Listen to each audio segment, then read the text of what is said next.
I'm accompanied by the Vice President and the Secretary of Treasury, Janet Yellen, and I want to talk today about our plan. And the January job numbers came out today. And while we're grateful for everyone who found work and is earning a paycheck, it's very clear our economy is still in trouble.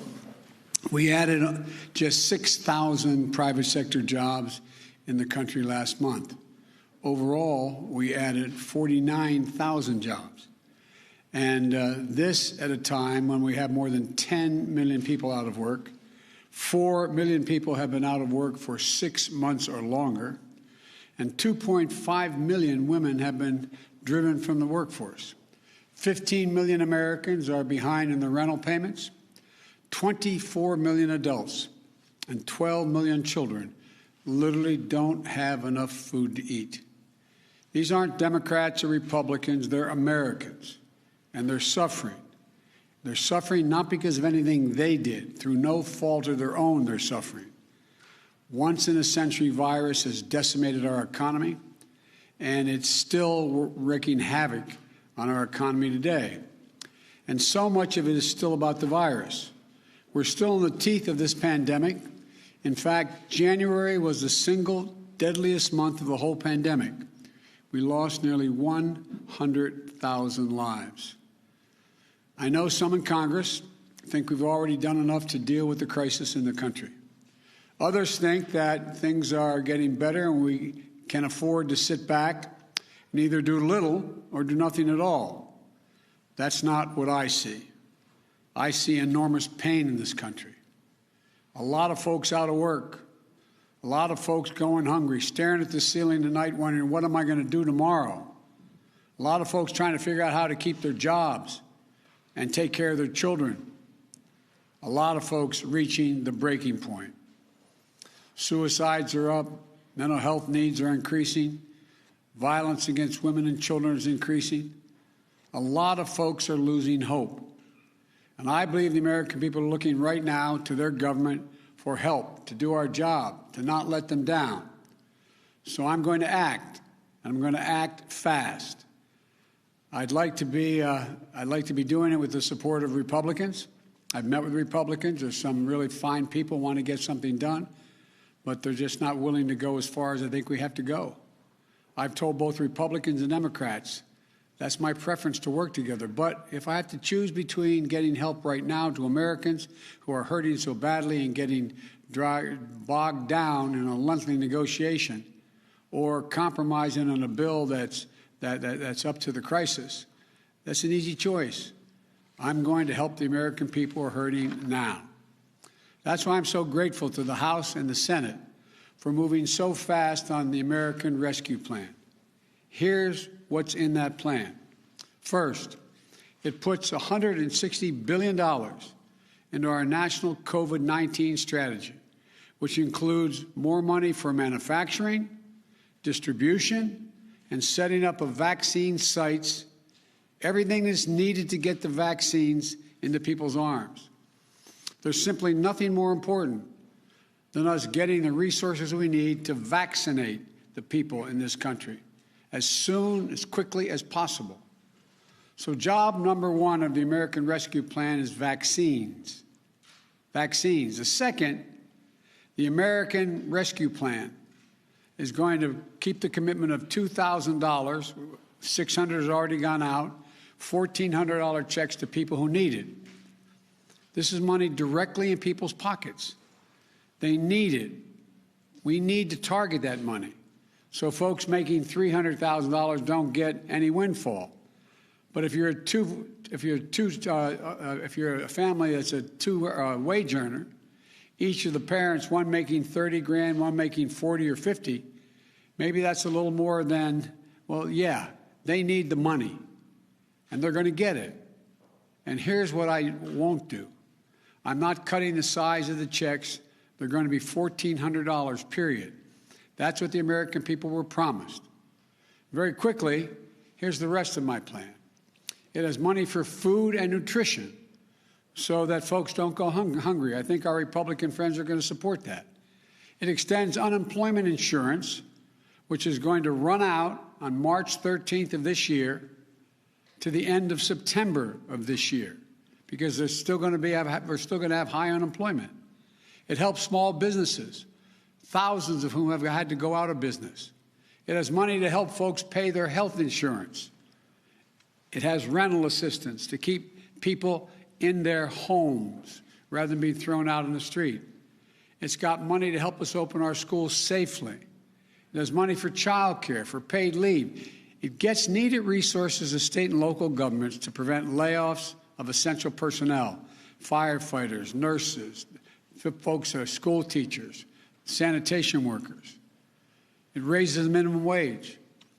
It's big and it's bold, and it's a real answer to the crisis we're in. And it's one more thing, and I want to say it very clearly on this, be very clear on this point.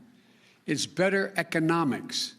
It not only addresses the immediate crisis we're in, it's better for the long-term economic health of our nation and our competitiveness.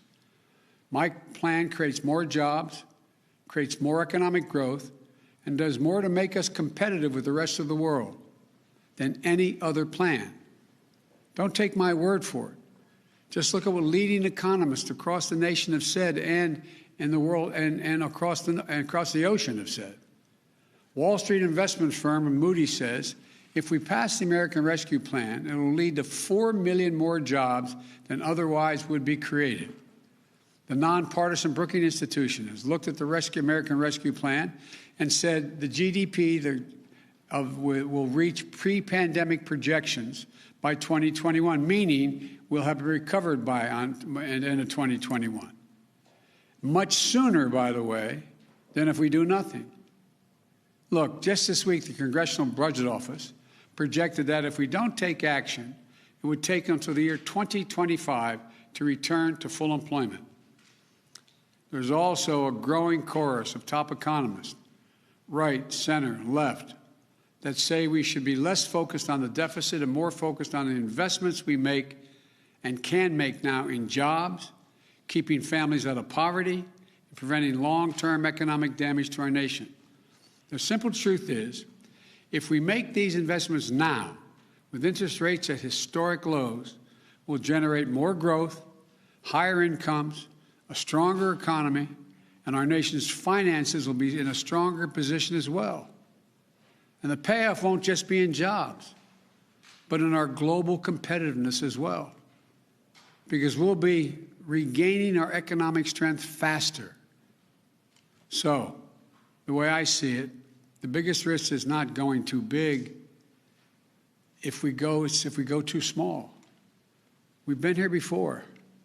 When this nation hit the Great Recession that Barack and I inherited in 2009, I was asked to lead the effort on the Economic Recovery Act to get it passed. It was a big recovery package, roughly $800 billion. I did everything I could to get it passed, including getting 3 Republicans to change their votes and vote for it. But it wasn't enough. It wasn't quite big enough. It stemmed the crisis, but the recovery could have been faster and even bigger. Today, we need an answer that meets the challenge of this crisis, not one that falls short. And that's the issue facing the country right now. What Republicans have proposed is either to do nothing or not enough. All of a sudden, many of them have rediscovered fiscal restraint and the concern for the deficits. But don't kid yourself. This approach will come with a cost. More pain for more people for longer than it has to be. Secretary Yellen talks about the scarring effect that comes with prolonged economic pain. We see that scarring effect in economic data, but more important, we can see it in the lives of people living with long-term unemployment, living in hunger, at wits' end over how to keep their jobs, take care of their kids. And then she talks about the need to alleviate long-term suffering in the economy. We can do that.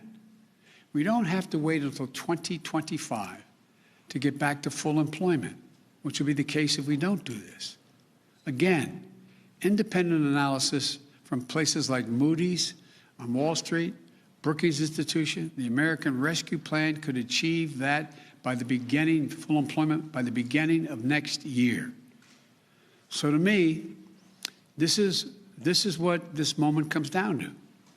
Are we going to pass a big enough package to vaccinate people, to get people back to work, to alleviate the suffering in this country this year? That's what I want to do.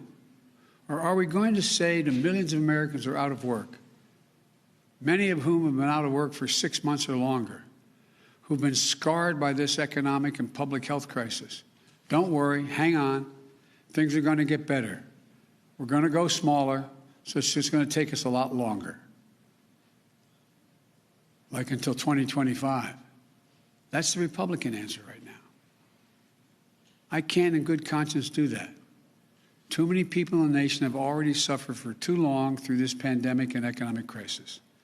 And telling them we don't have the money to alleviate their suffering, to get to full employment sooner, to vaccinate America after $8 trillion in deficit spending over the past 4 years, much of it having gone to the wealthiest people in the country, is neither true nor necessary. We do have the resources to get to full employment sooner. We do have the tools to reduce a lot of suffering in this country. We just have to choose to use them. So it's time to act. We can reduce suffering in this country. We can put people back to work. We can gain control of this virus. That's what the American Rescue Plan does. And that's what I'm determined to do. And that's what I hope we're going to be able to do in the near term. So may God bless you all. May God protect our troops. And I truly believe real help is on the way. Thank you all so very much. Thank you. Mr. President.